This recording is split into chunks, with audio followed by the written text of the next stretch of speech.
On Talking with Dr. Donna, we focus on 4 pillars of health to help build a generational health network to end the cycle of premature death in the Black community. I created Talking with Dr. Donna as a way to educate as many people as possible and give accurate information from a trusted physician.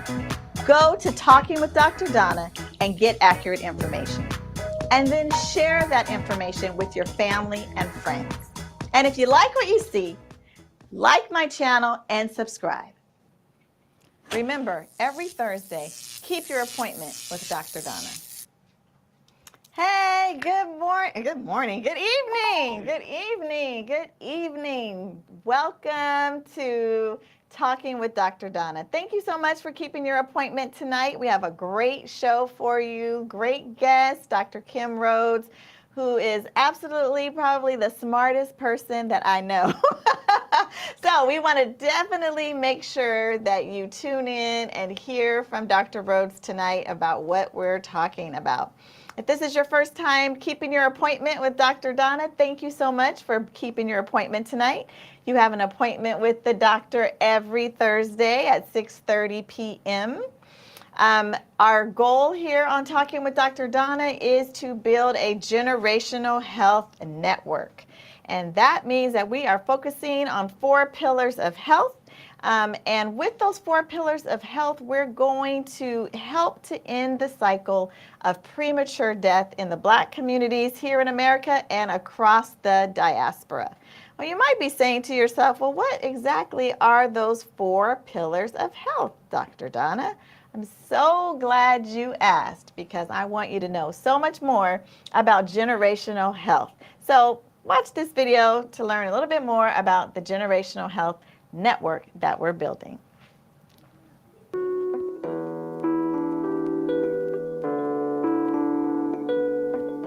There are 4 pillars to generational health. The first is emotional and mental health. So we talk about the connection between the mind, the body, it's all connected. The second pillar is spiritual health. That is also talking about the connection of the spirit to our bodies, how we feel, and understanding that there is a higher power. And studies show if you believe that there is a higher power, whatever you call that higher power, this is not about religion. It's about the connection to the spirit within each and every one of us. The third pillar is physical health. The fourth pillar is environmental health, and that really focuses in on the importance of our air, the soil, the places where we live, and how that impacts our health. Those are the 4 pillars of generational health, and I'm building a network of organizations and people to help build up each of those pillars, and that end the cycle of premature death in the Black community. No one talks about generational health, the impact that health decisions are made as a child, how in this generation then impacts the next generation. Diabetes passed from mom to child to their child, high blood pressure, cancer. I mean, all of these diseases are generational. I can get them, right? Because all of our genes are either turned on to create disease or turned off. And if I make a change in my dietary habits in particular, because that's probably the biggest place, generational health is important that we start with our children because they have the ability to turn that off so that the next successive generations can be on a path of wellness. Then they can make a change for the next 4 generations.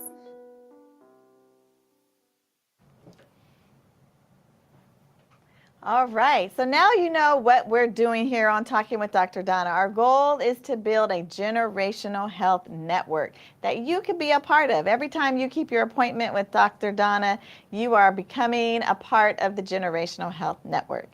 On the show, I just have 2 asks. The first ask is that if you have not already done so, to go over to my YouTube channel and subscribe. That's my first ask, that you subscribe. that you follow me on Instagram, on Facebook, on Twitter, and that you subscribe to my YouTube channel. That's my first ask. My second ask is that you amplify the message. So tonight, whatever you learn, because you're going to learn a lot, but everything that you learn tonight, I want you to not keep it to yourself, but to share this knowledge and this information. So amplify the message. Let people know what you learn so that we can, again, end this cycle of premature death in the Black community. That's our goal here on Talking with Dr. Donna. So tonight we're talking about breast cancer. As you know, October is Breast Cancer Awareness Month. And tonight I'm wearing a shirt made by Annette Massey. Thank you, Annette. It says that it's personal because breast cancer is personal for me. I have a significant family history, unfortunately, of breast cancer in my family. And so Breast Cancer Awareness Month is really important. It's near and dear to my heart. And it's really important because it is the first leading cause of cancer death for Black women. So when we look at breast cancer and why it's personal for me, I'm going to show you a picture of my family. So I have my mom, and she has 3 sisters in this picture with her. And all 3 of the sisters have had breast cancer. So my first aunt, Darlene, was diagnosed, and when she was diagnosed, it was already stage 4. This was in the 80s. There was really nothing that they could do, and she died shortly after her diagnosis. My Aunt Leona in the red shirt is a 2-time breast cancer survivor. She had breast cancer in one breast, went through treatment. About 5 years later, it recurred in the opposite breast, had treatment again. Now she's in her late 80s, doing well, survived both bouts of cancer. My mom, who's in the picture with the paisley dress, and that's me, little Dr. Donna, and my mom was diagnosed with breast cancer at the age of 75. She found the breast lump and herself by doing a self-breast exam. And she was diagnosed, and unfortunately, which is why I'm so excited to have Dr. Rhoads here today, because unfortunately she was misdiagnosed. The type of breast cancer that she had was misdiagnosed, and therefore our treatment plan that we took to treat her cancer was incorrect. And 2 years after what we thought was the end of her cancer treatment, we recognized that her cancer had spread or metastasized to every single part and organ of her body, and she passed away from breast cancer 2 years after her initial diagnosis. So it is personal for me, and I'm really want you tonight to understand the risks and to help you to not have this same story that I had. And if you, like me, if it's breast cancer is personal for you in your family, I want you to understand your risks, and I want you to understand what you can do to help mitigate those risks. So about 1 in 8 women are going to be diagnosed with breast cancer in their lifetime. And as we know, breast cancer, it does not just impact women, but it also does impact men. Very less frequently than it does for women, but it still also can impact men. So 1 out of 833 men have a chance of developing breast cancer in their life. So breast cancer impacts both women and men. And when we look at some of the other statistics around breast cancer, we want to look at some of the risk factors. Well, we know age is a risk factor. So as you get older, it increases your risk of breast cancer. Family history, so about 15% of breast cancers occur in a woman who has a family history of breast cancer. But the flip side of that is about 85% of women who have breast cancer don't have any family history of breast cancer. Okay? A woman's risk of breast cancer nearly doubles if she has a first-degree relative. So like me, mom, or if you have sister or a daughter who had breast cancer, that increases your risk of developing breast cancer. And then there are things that are like obesity. If you're overweight, that increases your risk. And if you have a genetic mutation, you may say, like if you have a risk for breast cancer, your doctor may suggest that you have genetic testing. And two of the genes that they will test for are the BRCA genes 1 and 2. And that gives you an approximate 70% lifetime risk of developing cancer. There's also some other lifestyle things that increase your risk of cancer. If you've never had children, that increases your risk. If you had children but you didn't breastfeed your children, that increases your risk. The use of birth control increases your risk. Using hormone therapy during menopause, and we'll talk a little bit about that when we talk about race and breast cancer. And then having breast implants. So all of these things can increase your risk of developing cancer. Now let's talk about what we're going to talk about tonight. We're going to talk about surviving breast cancer with Dr. Rhoads again, who we're going to talk about that. But before we get there, I want to talk about, because in talking with Dr. Rhoads, we're going to talk also about some of your risk factors with race. So if you can put the slide up that has race, statistics, and cancer, that is going to talk really about, because again, this show, recognizing that this disease impacts everyone, but this disease is going to impact Black women more in a deadlier way than it does any other race. So on this show, we talk about building generational health to end the cycle of premature death in the Black community, recognizing that other races get cancers, other races have chronic diseases, but the goal of this show, when you'll see as we talk about breast cancer,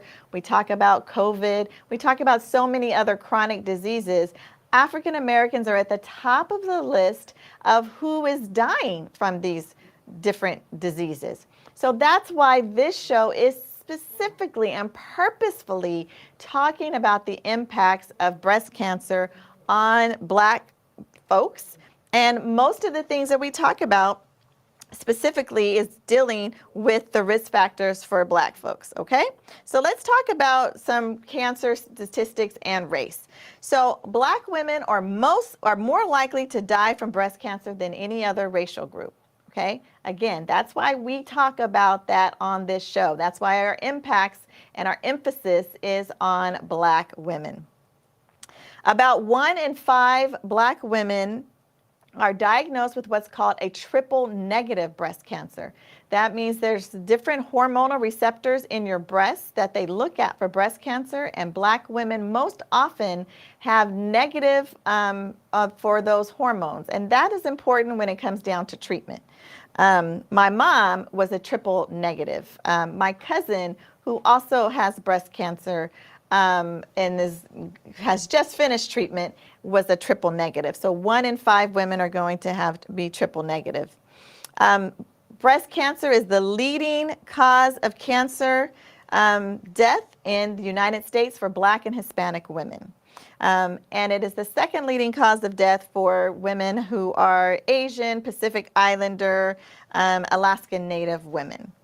And Ashkenazi Jews, Ashkenazi, you can tell me, Dr. Rhoads, which way to say it.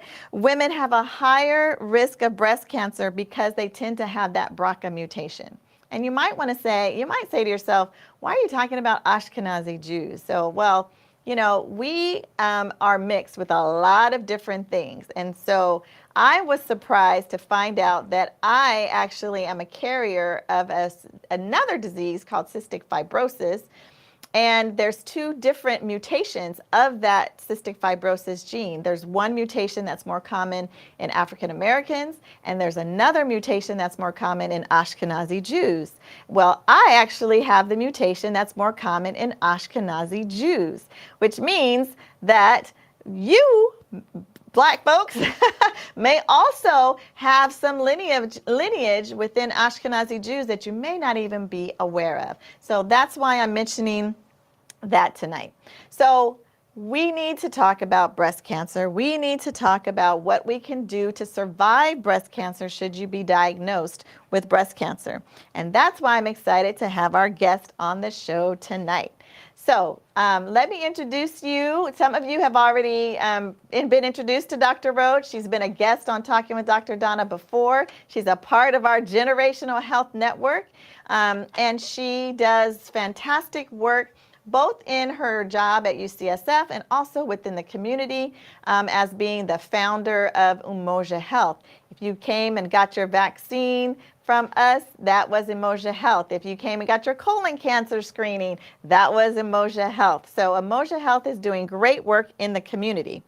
So let me just tell you a little bit about Dr. Kim. She's an associate professor of epidemiology and biostatistics at UCSF. She's formal training in being a general and colorectal surgeon. I told y'all she's one of the smartest people I know. She also has additional training in basic science, healthcare disparities, and health policy research. In her current role, she's the Associate Director for Community Engagement at the UCSF Comprehensive Cancer Center. And she has a medical degree from UCSF, a Master's of Health Science degree from UC Berkeley, and a Master's of Public Health from Harvard University. Do I have to say it again? I told y'all, she's one of the smartest people I know. So I want you all to welcome Dr. Kim Rhoads to Talking with Dr. Donna, and let's get talking about tonight's episode of Surviving Cancer. Hey, Dr. Rhoads. Hey, Dr. Donna, thanks for having me. Thank you so much for being back with us tonight to talk about cancer and talk about surviving diagnosis and what can we do to help make sure that, we know mistakes happen. I didn't go down the road of suing the center that my mom was being treated in because we know mistakes happen. And after talking to the staff there, recognizing the complexity with which the diagnosis was made. So we know mistakes happen. And so it's really important, though, that we can kind of get as much information as we can so we can help to limit those mistakes. I definitely was not as knowledgeable about adult cancer and breast cancer then when my mom was diagnosed as I am today. And so I want to give everyone else that upper hand of knowledge as well, so that if they're battling cancer or a family member is battling cancer, that they have more knowledge in which they can move forward with. So that's the intro. I want to see if there's anything that you want to say first before we get into my questions. Well, so thanks so much for having me and for hosting this discussion. I think it's there's a lot we don't know, and the more we don't, the more I would say the medical field doesn't know that translates to Black people. We get less information. So I'm really excited that you're doing this show so we can get the word out and also provide some access to some different kinds of resources where people can check on their question, right? And get answers based on what we do know. But I think that the key action that you're taking is knitting people together with experts who can provide access to that information. Great. So I think that's a great segue into sort of what is a comprehensive cancer center and why should we care that it's a comprehensive cancer center? Yeah, I mean, I think that gets to your point about getting more information, having had the wrong diagnosis, kind of not knowing what is the right thing to do. I want people to really think about taking the opportunity to get, for example, a second opinion, right? I know that there's a sense of urgency when you have a diagnosis of cancer, but I think people need to step back, take a breath, because as you pointed out, if you have the wrong diagnosis, you may go down a treatment path that's not going to be as effective as it would be if you had the right diagnosis. That's kind of true for everything. So, once a diagnosis comes, there still is time to reach out for a second opinion.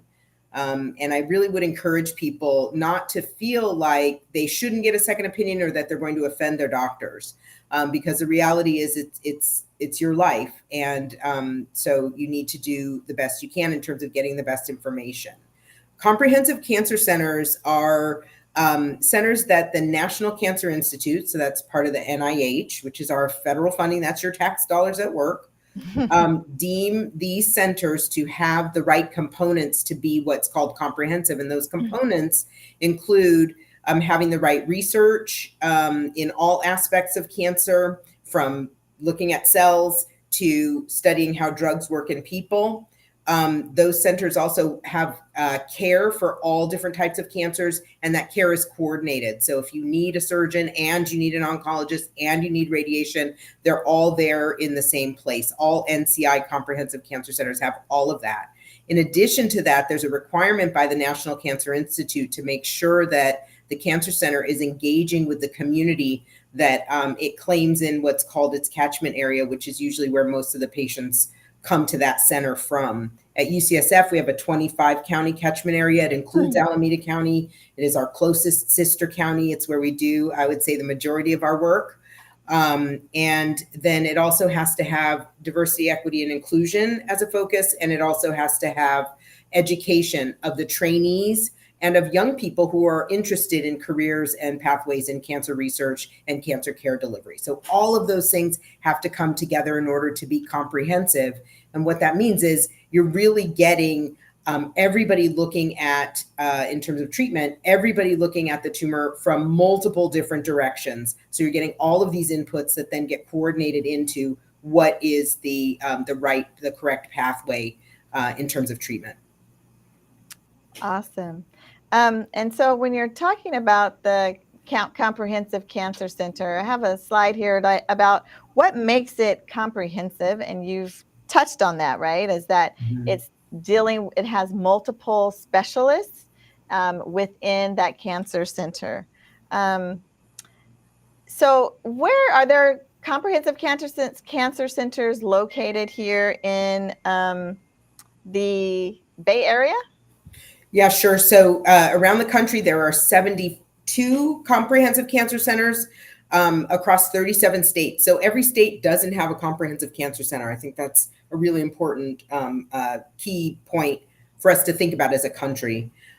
California, it has the most cancer centers per population. We have 8 of them. I think we have 3 in Northern California that are shown there on the map. That's UC San Francisco, where I work, UC Davis, and Stanford. And then Southern California has the other 5. So some are private, some are public, but really they're all attached to a university, with the exception of City of Hope, which is not attached to a university because all they see are patients who have cancer. They don't take care of any other kinds of diseases there. And I know that there are some other places here in the Bay Area that provide cancer treatment, but they may not be a comprehensive cancer center. Can you talk about the difference between, say, a UCSF and, say, Alta Bates? Sure. So some of the community hospitals that are not associated closely with an academic university are called comprehensive, or you may see a sign outside that says Comprehensive Cancer Center. And that's because they're part of what's called the Commission on Cancer. And that is led by the American College of Surgeons. And what they're looking for is to accredit certain hospitals that are not necessarily academically affiliated, to make sure that the care that they're providing is patient-centered, that they have follow-up and survivorship programs, and most importantly, that they're actually doing quality improvement. So they're tracking how well they're treating cancer and making changes on the basis of that. In order to become COC, or Commission on Cancer accredited, you have to have a site visit. So a group of people come out and they check out how you're delivering cancer care, and they make the decision whether or not you can participate. But the other commitment that has to be made is that you're going to collect the data and you're going to share the data nationally. And so Commission on Cancer hospitals also have to make an investment in someone to collect that data on an ongoing basis and to be in contact with the American College of Surgeons around quality improvement. So those centers also have a comprehensive selection of treatment. They may not have clinical trials, for example, but that's the closest you're going to get when you're out in community. Great. All right. So if this is your first time on Talking with Dr. Donna, you may not know that we're live and that we ask questions. So our first question is going to be to you all out there, the audience, because I want you to Dr. Kim's going to come back and answer the question, but I want to see what you all thought with the answer of this question. So if you can see the question, and the question is, so Dr. Rhoads talked about the Comprehensive Cancer Center, and we want to ask you, do you think that you need a specific type of insurance to receive care at a comprehensive cancer center? We're going to give you just a few seconds here to answer that question. Go ahead and put it in the chat, in the comments, and say, do I need a specific, excuse me, type of insurance in order to be seen at a comprehensive cancer center? So we're going to wait just for a second, Dr. Kim, and see if anyone wants to answer yes or no on whether or not you think you need a specific type of insurance. I don't have any Jeopardy music, but I should for this. It's in my mind. All right. All right. So what is the answer, Dr. Kim? The answer is, it depends.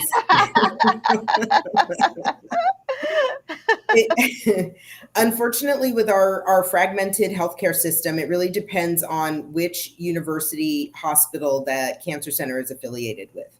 For the public hospitals, which include the University of California hospitals, so that's San Diego, Irvine, Los Angeles, Davis, and UCSF, we're 5 out of the 8. It's a public hospital, so you can come with any insurance, but typically you do have to have something. So even Medi-Cal, we already accept patients who have Medi-Cal as their insurance. And of course, Medicare is accepted everywhere. If you have Kaiser, there is a little bit of kind of jostling that has to go on, and a determination of whether or not you can get your cancer care at a comprehensive cancer center if you have Kaiser insurance. And part of that is because Kaiser is its own insurer, and they would prefer to take care of their enrolled patients in their system. But if there are things that are offered at the Comprehensive Cancer Center that are not available at Kaiser, then there are opportunities for Kaiser patients to actually be seen inside of, for example, our center. And in fact, I was recently made aware we do have, there is a breast cancer clinical trial that is ongoing at UCSF right now, where as a Kaiser patient, you might have your surgery at Kaiser, but then you would get your chemotherapy and the rest of the treatment at UCSF as part of the trial. So there are ways to get to a comprehensive cancer center. I'm not disparaging any other particular hospital, but I would really recommend, especially for Black people, if we want to get the best care and have the best opportunity for the best outcome, I would really recommend checking in with the Comprehensive Cancer Center, trying to get a second opinion. If the second opinion matches your first opinion outside of the Comprehensive Cancer Center, it's fine to proceed, and you can feel comfortable about that. But we really are here, and we have committed to the National Cancer Institute that we will stand as kind of the final stop and the experts in terms of the cutting edge care, the clinical trials, and the coordination of care, and quite frankly, and it's been studied, the best outcomes for most cancers. So I want to talk a little bit about that. Why do comprehensive cancer centers have better outcome? Is it that they have smarter doctors, they have better treatment? What is it that makes the survival rate better going to a comprehensive cancer center? Yeah, I don't know that it's smarter doctors. I mean, when we're talking about population level outcomes, right? We say, well, the population of Black people tend to have outcomes that are not as good. We're talking about a system level problem. That's not about individuals doing a bad job. That's a system level problem. And so so you may have a doctor who's not Einstein working at a comprehensive cancer center, but what they're surrounded by is a system of cancer care. of experts and individuals in other facets of delivering the care that allows for them to pull off the shelf, exactly what we need for the type of cancer that we're looking at directly. And we've got, as I mentioned before, a lot of eyes looking at it. And so the blind spots that one doctor working alone may have get filled by the fact that it's being looked at by multiple other folks who are really got their thinking cap on and trying to solve some problems. So it's more about the system than it is about the individual providers. And I think you just had the slide up there that was about hospital and healthcare quality. And I think that really gets at what I'm trying to say. Yeah, thank you. And so looking at that, looks like there's just lots of different roles in that impact cancer survival, right? There's the structure, there's the process and the people, and then the commitment to outcomes of quality. There's also a study that you did in a talk. I want to show that because I want you to kind of walk through this one. This was the one about improvement in cancer survival with prostate cancer. Oh, yes. Can you talk about that and Sure. Also a little bit about clinical trials? Yeah, absolutely. So what the slide, I just want to make reference to the slide that you were showing before, because I think it's kind of important to understand what's happening here. And I'm not going to talk through the hospital version. I'm going to talk through you're at your friend's house trying to get a sandwich and you're trying to be satisfied in terms of your hunger. Yes. Structural quality refers to when you go to the fridge, what do they have at their house for you to make a sandwich? Because if they've only got peanut butter and jelly and Weber bread, you're having a peanut butter and jelly sandwich, right? That's structural quality. The difference at your other friend's house where they've got a whole range of cold cuts, different kinds of cheeses, 5 different types of bread, you're going to be able to make a different sandwich and you're going to be more satisfied. So the structural quality is what you have at your disposal to make a great sandwich and satisfy your hunger. The process quality is what you can make out of those resources. So if the hospital is under resourced, you may not have access to all of the different things that you need to get the best care. And that's going to have an impact on your outcome. In the sandwich scenario, it's going to have an impact on how satisfied you are with what you've just eaten. And part of why that matters is certain places where people go to get cancer care do not offer clinical trials. And we might say, well, who wants to be a guinea pig anyway? But really what we're now understanding about cancer clinical trials is that sometimes the outcomes are dramatically better, and in particular for Black people. So that structural quality, one of those elements is, do they have clinical trials? Because if they do, then you could get offered one. And that can have an impact on outcome. The slide you're showing right here is comparing men, African-American men, to all other non-African-American men. And the two groups are those who participated in a clinical trial through RTOG, which is the radiation treatment outcomes collaborative, and compared to just I got cancer treatment any old place. And this is national data, so it's looking across the country at Black versus white men on the right-hand side. So on the left, what you're looking at is if you're in an RTOG clinical trial, how long is your survival without disease? I believe this is disease-free survival. So the line at the top, so the higher the line, the better the outcome. And what you can see is that the blue line on the left is higher than the dotted orange line. And that is a comparison between the solid blue line is men on trial, and the dashed orange line is men who are not on trial, and that's mixed. It's not by race. When we go to the right-hand side of the screen, what we're showing you is in the blue line, we're showing you Black men who were on the RTOG trial. Now, I just want to stop for a second and point out that what I said was the higher the line, the better. The highest line on this graph is Black men on a clinical trial. And in fact, it may be hard to see. I don't know how well people can see the slide, but that dashed line in orange is white. I believe it's Black men not on a clinical trial. So the top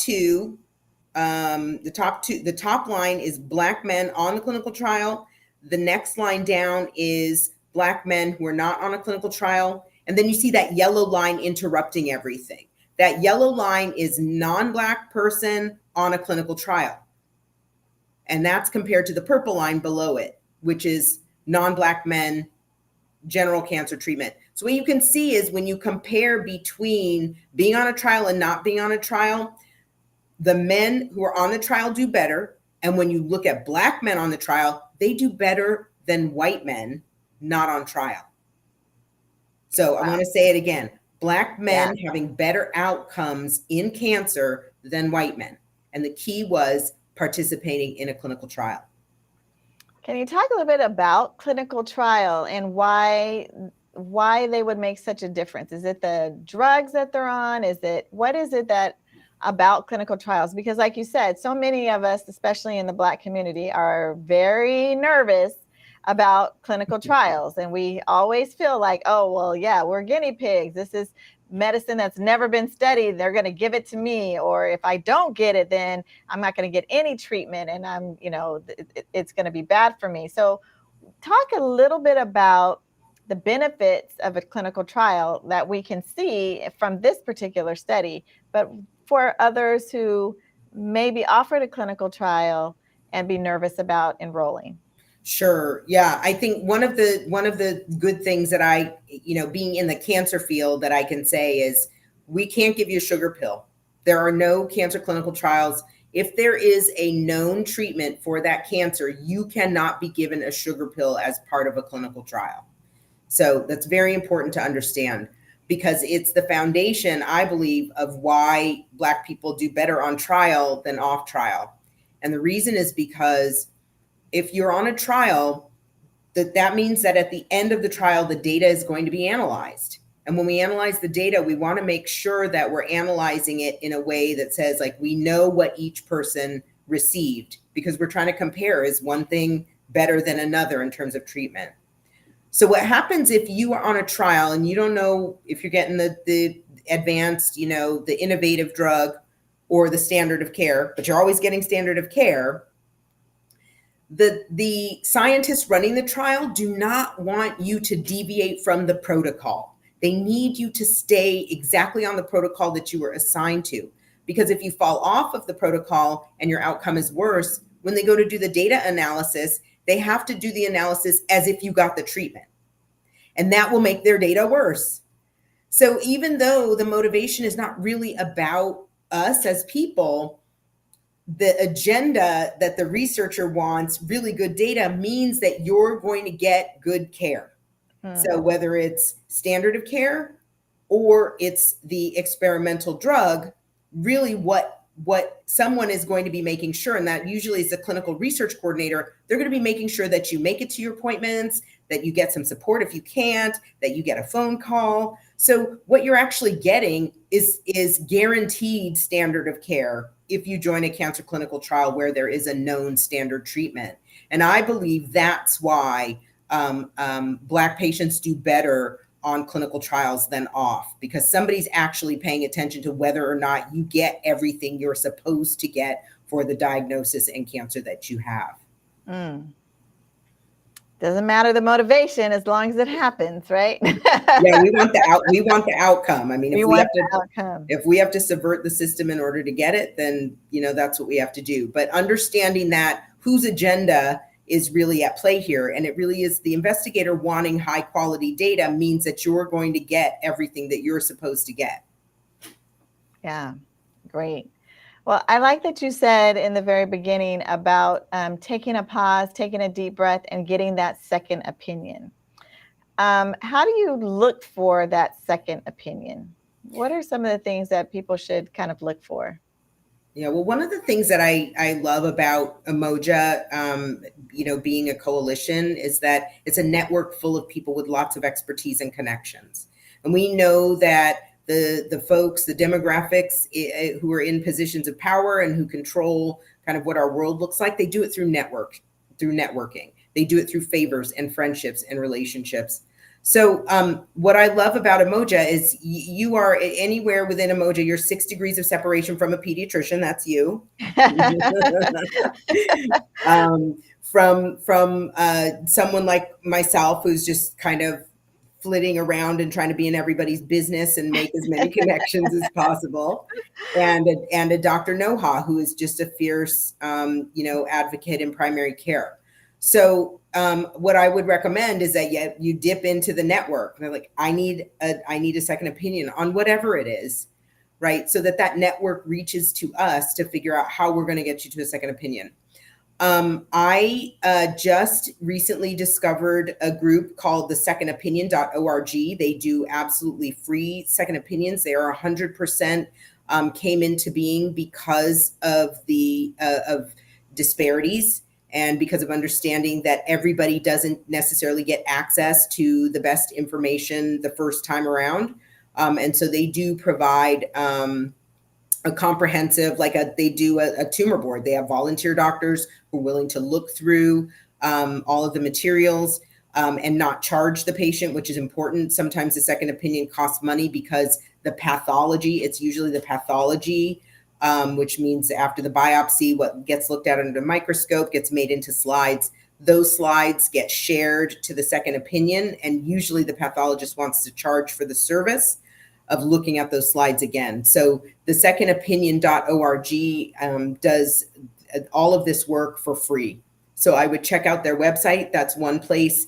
If you're watching from across the country, obviously, if you're here in the Bay Area, you want to dip into the Emoja Health Network, where we can connect you to, pretty much any of the comprehensive cancer centers in our Northern California region.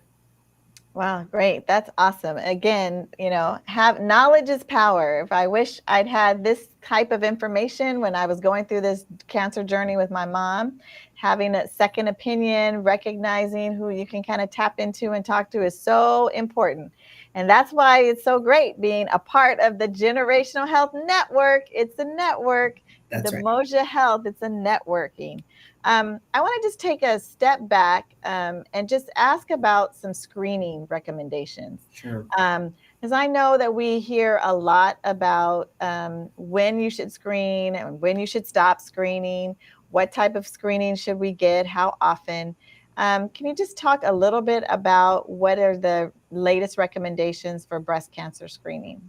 Sure. I believe it was in June that the U.S. Preventive Health Task Force they've been bouncing around. So when I turned 35, I started getting screened on the recommendation of my OB-GYN. However, I think she might have been a little trigger happy, but at the time, the recommendation was 50 and that women under 50 should not be screened. I think she felt, because she understands that Black women get breast cancer earlier, that she started me earlier. Mm-hmm. The current recommendation is to start screening at age 40. This is for average risk women, where you mentioned already, if you have a family history in a first degree relative, you probably should have a conversation with your primary care doctor about when you should screen.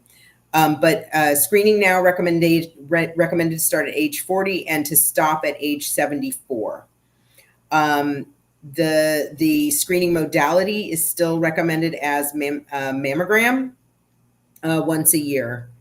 There's a lot of nuance to it, and I want to just right now I put in a plug for the Wisdom Study.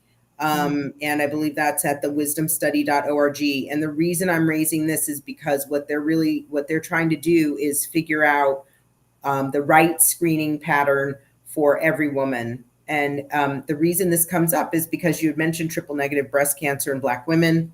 I want to just point out that triple negative breast cancer can arise in between mammograms, even if you're getting them once a year. I'm going to say that again. Yeah, so please do. Say that again. You get your mammogram and it's negative and normal. And then the next year you go back right on time, as recommended, to get your mammogram. And now you've got a breast tumor. That happens in triple negative breast cancer. And in particular, it can happen in younger women. When younger women get diagnosed, those tumors tend to grow much faster. So what the Wisdom Study is trying to do is figure out who needs a different kind of screening, like an MRI, right? Where you might detect that tumor that was already growing, was not picked up on the mammogram, and then suddenly, boom, a year later is big and is something you can feel. And they're doing that by, you can actually join the study online. I recently joined the study. And again, it's one of those little tricks about clinical trials. What they do for you is once you join the study, every year they send you a letter. And based on your age, your family history, your history of having babies or not having babies, of breastfeeding or not, they send you a letter letting you know your risk of getting breast cancer is now 10% or 8% or 7%. You get that letter every year. And you can join an extended arm of the study where you give a saliva sample and they run a genetic screening panel and then use that information in combination with your age, your race, your date of birth, your family history, and all those other questions you answered online and tell you what your risk is and tell you how you should be screened. So based on your risk, they will tell you, you should get an ultrasound, you should get a mammogram, you should have an MRI. And that also takes into account whether or not you've had a report that the breast tissue was dense, because I know that's a lot of women are getting this a report of dense breast tissue on mammogram. The problem with dense breast tissue is it makes it a little bit difficult on mammogram to see the tumors. So what you would want is to know what is the perfect screening modality for me. So they're trying to get 100,000 women into the study. They've got, I think we're at 45,000. I'm actually part of the study team. They have 45,000 women or so in the study currently. And again, it's of no cost to you. So you get this letter and you can take it to your primary care provider and say, based on my risk, here's what I know. Now, I just want to I want to emphasize why this is important. And that is because for white women, we have what's called a polygenic risk score. So if I were to go to the same doctor as, say, a white neighbor, we go to the same doctor, they send off a genetic test using my saliva. They'll get any mutations in different genes will come back. I'll get the results. The white woman my neighbor's going to get a paper with her results, and on the back it'll say, here's your risk. And that's based on the polygenic risk score. The Black woman, that's me, I'm going to get a letter back that says, here are the different mutations, and on the back of the page is going to be blank. And the reason it's going to be blank is because there is no polygenic risk score for Black women. So this is an opportunity for us to find out what the tailored recommendation is, because as you said, we're the ones getting the really aggressive tumors. And so in order to get the best outcome, you need screening and early detection. And if you don't have the right kind of screening, one size does not fit all, you may miss that tumor that's going to come up in between your two mammograms. So I really recommend that people check it out. You can join the study right now from your computer while you're listening in.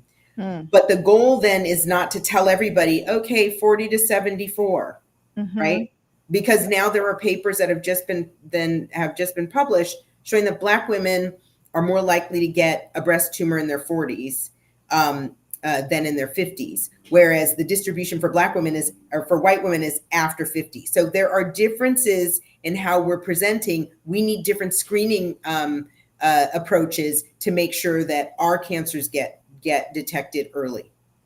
Yeah, so I'm going to tell on myself. So about a year ago, I started the enrollment with the Wisdom Study, and I stopped the enrollment because for me, it is very stressful to the thought. I used to do a mammogram every 6 months and then an MRI every 6 months because of my risk. And I would be so stressed out at those 6-month appointments because of my significant family history of breast cancer. I'd be so stressed getting those results that I felt like I can't do this to myself every 6 months. And that's kind of when you said that I'm going to get that letter every year. That's kind of how I feel like, oh my gosh, the anxiety around getting that letter. But as you're talking, I'm telling myself, like I would tell someone else if they were telling me this story. Like, so what you're saying is that you would rather not know? You're saying you want to bury your head in the sand, Dr. Donna? That's not right. So thank you, Dr. Kim, because you're going to encourage me to complete my enrollment in the Wisdom Study. Well, and I do want to add that they've changed their interface, because I started to enroll a long time, like before the pandemic, and then the pandemic, and you're running and Right. just whatever. But they actually changed the interface, so it was much easier. It was very easy. I think I enrolled in maybe it took me 20 minutes, maybe half an hour. And then I said, I do want to do the saliva kit. So I got my saliva kit. That's another, hurdle to get over in terms of giving up your saliva. But they do have an agreement with Color Genomics that they cannot use your sample for anything else without coming back to you for consent. And then the other thing is they're now starting to look at and enroll women who are 30 to 39. And again, I just want to applaud the investigators, because I know them personally. The lead investigator was my mentor, and I know that she actually cares to solve this problem and is tired of seeing the same disparities that we're seeing. So I love that they're now opening it up to 30 to 39-year-olds. And then what we encourage them to do, I lead their community, the development of their community advisory and kind of thinking around these issues. And I loved bringing in our community advisory board and having one of them say, you need to do this like a Moja. So now every month there's actually the Wisdom Breast Cancer Forum, and they talk about regular issues like lumpy breasts and how should I screen, and what are the new kinds of treatments that are out there, and any new papers that come out that are controversial. And so it's just an opportunity to get some information and to get to interface with some folks who lend their expertise for that hour, open to the community, to have a kind of discussion and gather the true wisdom that they're really trying to generate here, because that wisdom, a lot of that wisdom really actually just comes from the community and hearing stories. And that's what they're committed to, learning from every woman, not just learning from specific women with specific problems, but trying to understand, the full gamut of what's out there. Yeah, that's great. And I'm so happy that you made the point that, people are nervous about giving up their DNA. Obviously, we have a history of, getting Black women's cells using for things they didn't consent to. We have a whole line of HeLa cells, right, from Henrietta Lacks and so many other stories. So thank you for pointing out that nothing is going to happen with your saliva without your consent. That is important. So there's some questions in the chat that I want to get to. I think you kind of touched on this, that if you have a mammogram result that says you have dense breasts, is there something else that they should be asking their doc for in terms of their screening for their breasts? I don't know if you want to say more about that, or you kind of answered it with either ultrasound or another modality. Yeah, and I would just say, and press for, what it means, and ask the question very directly. Does this change the way I should screen? Because, for your information, the reason that it is required by law to be printed there is because of the fact that it does obscure, it does hide and make more difficult the ability to see small abnormalities. And so now the radiologist who's reading it out is required to note you have dense breasts. So we're telling you it looks negative, but we're also telling you have dense breasts. And so you need to be conscientious and really have a conversation about what that means for your screening future. Yeah, my mammogram result this month, they always come back dense breast, which is why I was alternating the mammogram with an MRI. But I hadn't had an MRI in about a year. And so my mammogram result came back again. It's negative, but you have dense breast, so we can't maybe not see small. Right. And so I just sent an email to my doc this morning saying, all right, so schedule my MRI. All right, I'm back. and you know what, Dr. Donna, you said we're here trying to create generational health. And part of that is this whole community that's on here supporting you and lifting you up. Yeah. So if something were to happen, we're here for you. Thank you. Thank you. Okay, let's see. There's a question. Does it matter how long a woman has breastfed for in terms of decreasing risk of breast cancer? I know that's a risk factor, not breastfeeding. I don't know if you know much about the timing that how long you have to breastfeed for that to help in terms of decreasing your risk of developing breast cancer? Yeah, I don't think there are any studies that give a time cutoff, but what's happening there is just reducing the exposure to estrogen, right? So as long as you're not in your menstrual cycle, you're warding off the stimulation of the risk of developing breast cancer. So it really is more about, and I think we believe that breastfeeding wards off the next pregnancy because you're not cycling. Right. Some of us have found out that's not true, but but the point is, it's just that the length of time that your breast tissue is not exposed to estrogen. That's why we ask about. It's better if you didn't get your menstrual cycle until you were a little bit older. It's better if you have your babies when you're younger. Because when you're not having your babies, those are more years that your breasts are continuously being exposed to hormones. So breastfeeding longer theoretically should have some impact, but we don't have any studies to tell you exactly how long. Okay. This is back to the comprehensive centers. Do you find that they will embrace complementary treatments to standard cancer treatments? How open do you think they would be, or you would be, as this is your center, to complementary treatment in addition to the standard of care? Yeah, I can't speak for all of them. I do know at UCSF we have what's called the Osher Center, OSHER, and they are a complementary medicine center within our center. So that's for everybody, not just for cancer. But they have done some studies inside of our hospital trying to control pain with acupuncture. They have created some group clinics with some, education around diet and exercise and things like that. So we are at UCSF very much open to that as a complementary, something to some of the more traditional treatments. But I can't speak for, I was on the faculty at Stanford. I do believe there's complementary medicine. It's not as organized as the Osher Center. And then UC Davis, I'm not sure.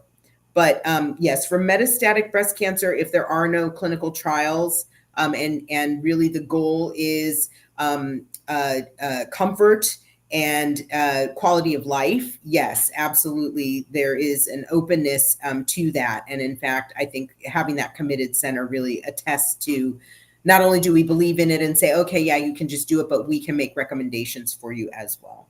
Great. All right. And then the last question, are clinical trials free or do you have to pay for them? Yeah, that's a great question. They are not free. If there are parts of the clinical trial that include the standard of care, those parts are covered just like your typical standard of care. Some trials will have you come in and get a blood draw, more frequently than you might get a blood draw if you are just on regular chemotherapy. And some of those outside costs can be requested of the patient. But what I would recommend is that when you're in that circumstance, because especially at a comprehensive cancer center, we are trying our hardest to make sure that people are not excluded on the basis of the inability to pay for the trial itself, right? We don't want to put that additional burden. So some of the pharmaceutical companies, as well as sometimes there are programs in the university, they'll pay for those additional costs for people to be on trials, but you have to ask for it. They're not going to run out and say, hey, let me give you this additional money. You have to ask. And there is a value, there is a premium on diversification of our trials, because as I said, Black women don't have a polygenic risk score. I mean, that just blows my mind. And so there is a commitment, especially inside of the cancer centers. Our clinical trials are supposed to have the same representation as the 25 county catchment area that we claim. So all of our trials are supposed to include, for African American people, those 25 counties, it's about 7% of the population is African American. We're supposed to match that. And we take that goal very seriously. And we've created a number of different working groups that include our community partners and community advisors to advise on which trials make the most sense. Like if we're going to open a trial that nobody's going to be able to accomplish, coming for an infusion 5 days a week, for example, then our community partners are going to speak up to say that's a trial that you're not going to get anybody to sign up for, let alone have it be diverse. Awesome. Well, thank you so much, Dr. Rhoads. This was such a great show, great information, and you helped me in addition to, I'm sure, everyone else who's watching. So I'm going to give you final words, anything that you'd like to say as you close. Gosh, all kinds of things. So again, thank you for this forum. I keep thinking about Baba Arnold Perkins, the former director of the Alameda County Public Health Department, who always says no one should go through a cancer journey alone. I know we like to keep secrets, but I also just want to remind everybody that this network is here for you. And I especially know in the faith community, there's a really strong bed of support. And so we should continue forward to try to achieve our best health by not shouldering the burden of the fear of what if I have cancer. The answer to what if I have cancer is we got your back.